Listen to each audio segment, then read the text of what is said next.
kali ini kita akan membahas mengenai clause. Clause ini sangat penting untuk teman-teman yang ingin belajar speaking agar speakingnya lebih lancar lagi dan lebih tertata lagi. Lalu, apa itu clause? Sebenarnya kita sudah bahas clause di video sebelumnya ketika kita bahas language. Di situ ada satu part yaitu clause dan kita sudah bahas itu. Tetapi kali ini saya akan membahasnya secara singkat agar teman-teman lebih paham lagi. Nah, di sini clause itu definisinya adalah rangkaian kata yang dia mempunyai makna dan polanya itu adalah subject verb. Dan macamnya clause itu dibagi menjadi dua, ada main clause dan juga sub clause. Main clause itu adalah clause yang berpotensi menjadi kalimat karena dia bisa berdiri sendiri.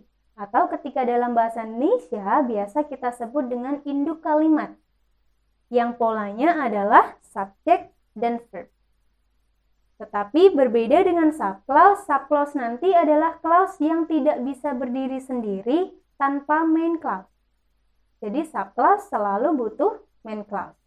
Karena subclause itu disebut dengan induk kalimat yang polanya adalah conjunction, subject, dan juga verb. Maksudnya induk kalimat dan anak kalimat, subclause dan main clause itu bagaimana? Langsung saja kita ke contohnya. Di sini ada aku makan karena aku lapar.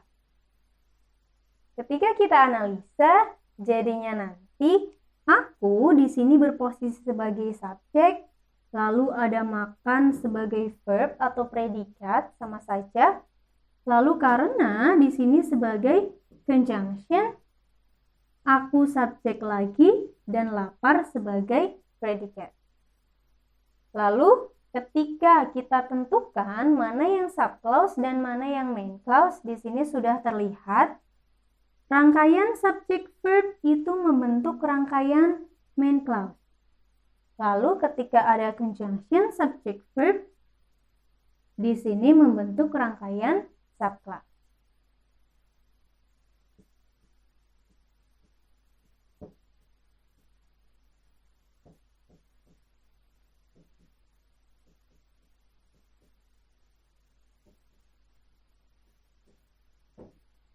Maka jadinya nanti akan seperti ini.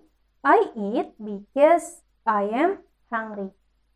Nah, maksudnya kalimatnya tadi bisa berdiri sendiri atau enggak bagaimana? Semisal ini yang pertama ada main clause. Main clause itu bisa berdiri sendiri. Ketika subclause-nya saya hilangkan. Seperti ini. Maka tinggal aku makan. Aku makan itu bisa dipahami. Tetapi ketika main clause-nya saya hilangkan, saya sisakan yang subclause, tiba-tiba saya bilang, karena aku lapar. Why? Dia akan menimbulkan pertanyaan. Itulah sebabnya kenapa main clause itu bisa berdiri sendiri dan subclause tidak bisa berdiri sendiri tanpa main clause. Lalu, di sini ada macam-macam, lebih tepatnya dia nanti adalah macamnya dari subclause. Subclause berarti yang ini karena aku lapar. Apakah selalu seperti ini bentuknya? Ternyata tidak ya teman-teman. Macam dari subclause itu dibagi menjadi 3. Ada adjective clause, ada noun clause, yang terakhir adverbial clause. Setelah ini, kita akan membahas singkat mengenai ketiga macam tersebut. Sekarang, langsung saja kita lanjutkan mengenai macam-macam dari subclause. Yang pertama, di sini sudah ada adjective clause atau yang biasa kita sebut dengan AC. Nah, adjective clause sendiri, dia nanti adalah subclause atau conjunction subject verb yang dia nanti difungsikan sebagai adjektif dan tugasnya nanti adalah sebagai penjelas noun. Berarti ada conjunction subject verb yang fungsinya dia nanti sebagai adjektif yang digunakan untuk menjelaskan noun. Contohnya di sini sudah ada Gadis yang kamu temui di sana. Nah, berarti ketika ini ditranslate jadinya nanti gadis bisa kita pakai the girl yang kamu temui di sana. Whom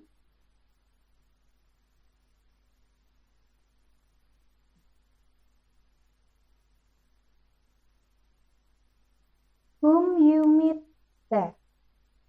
Nah, bagaimana ini bisa disebut dengan adjective clause? Langsung saja di sini the girl, dia adalah noun, lalu ada whom. Whom ini adalah sebagai conjunction. Nah, setelah conjunction, you sebagai subjek, lalu meet di sini sebagai verb. Ada conjunction subject verb, berarti membentuk rangkaian subclause. Subclause di sini difungsikan sebagai adjektif,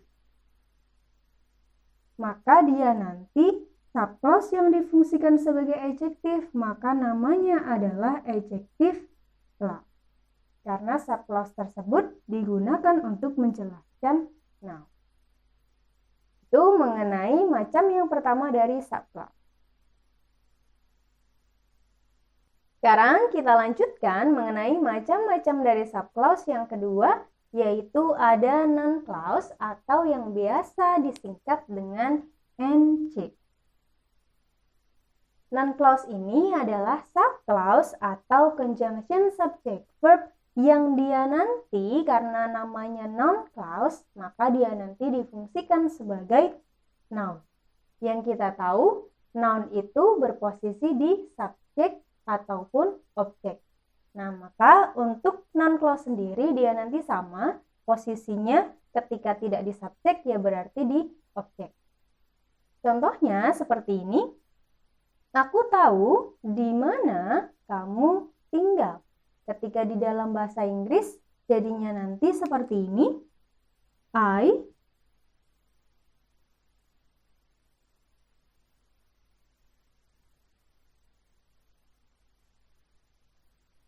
know where you live. Nah, kenapa ini bisa disebut dengan noun clause? Kita analisa satu persatu. Di sini dari awal ada I ini adalah subjek, lalu verb. Nah, setelah verb, where ini adalah sebagai conjunction. Lalu ada you dan juga live. Di sini membentuk subjek verb. Ada rangkaian conjunction subject verb, dia membentuk yang namanya subclause. Nah, subclause ini karena dia difungsikan sebagai noun, dan pertanyaannya sekarang adalah, kenapa subclause ini difungsikan sebagai noun? Karena dia posisinya berposisi di objek.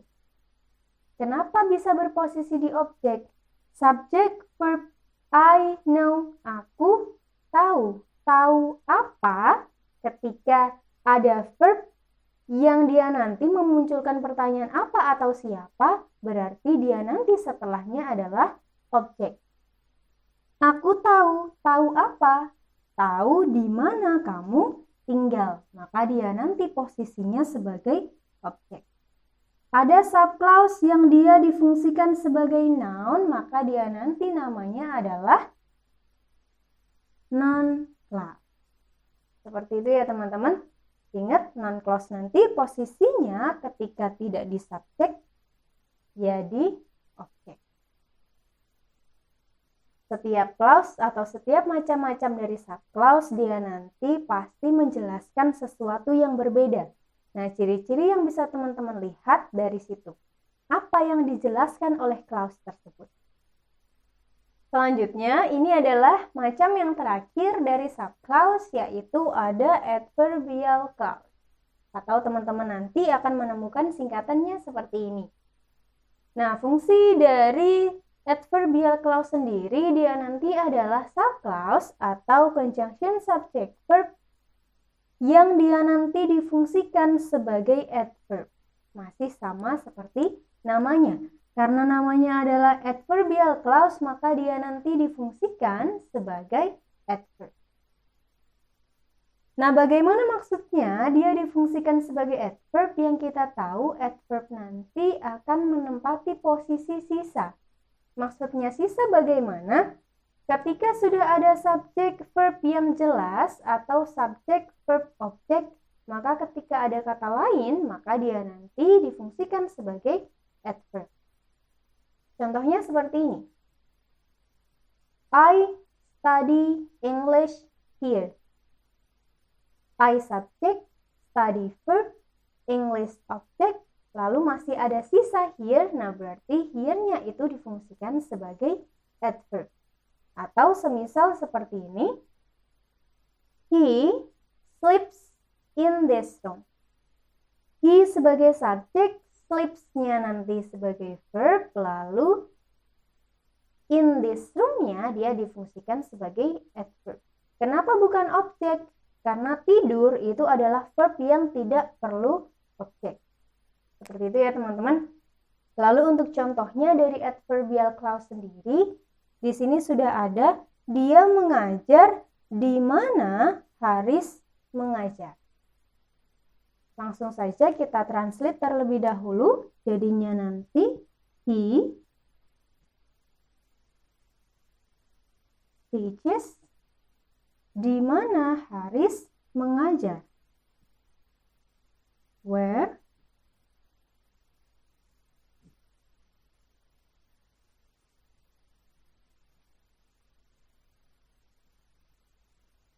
he teaches where Haris teaches.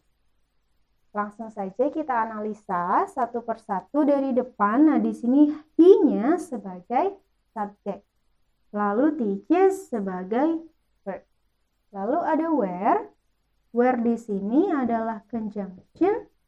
Lalu Haris teaches sebagai subjek dan juga verb.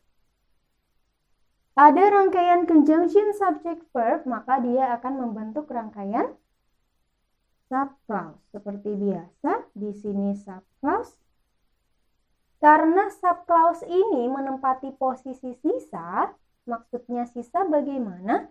He teaches. Dia mengajar.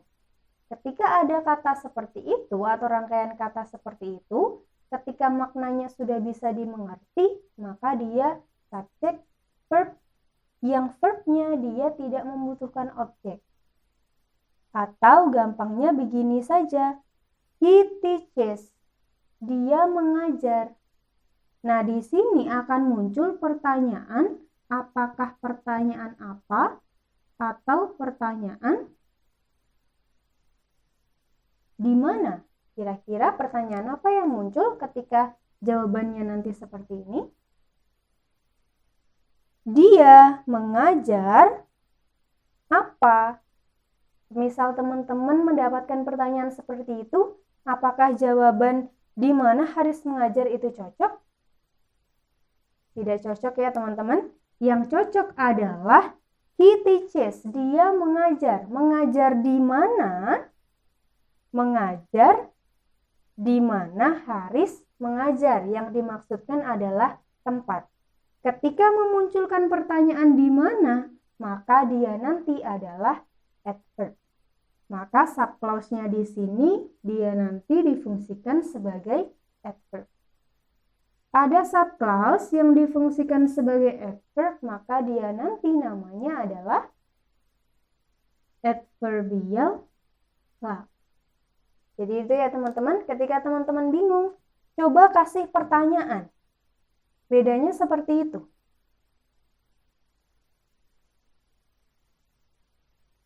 Semisal setelah verb nanti akan muncul pertanyaan apa atau siapa, maka dia nanti kita sebut dengan non-clause karena dia adalah objek. Tetapi ketika dia nanti clause-nya menimbulkan pertanyaan di mana atau kapan, maka dia nanti disebut dengan adverbial clause. Jadi itu ya teman-teman. Karena ketika dia bisa dikasih pertanyaan apa atau siapa, dia difungsikan sebagai objek. Yang namanya objek, clause yang bisa menempati objek itu adalah noun clause. Maka selainnya itu dia nanti adalah adverbial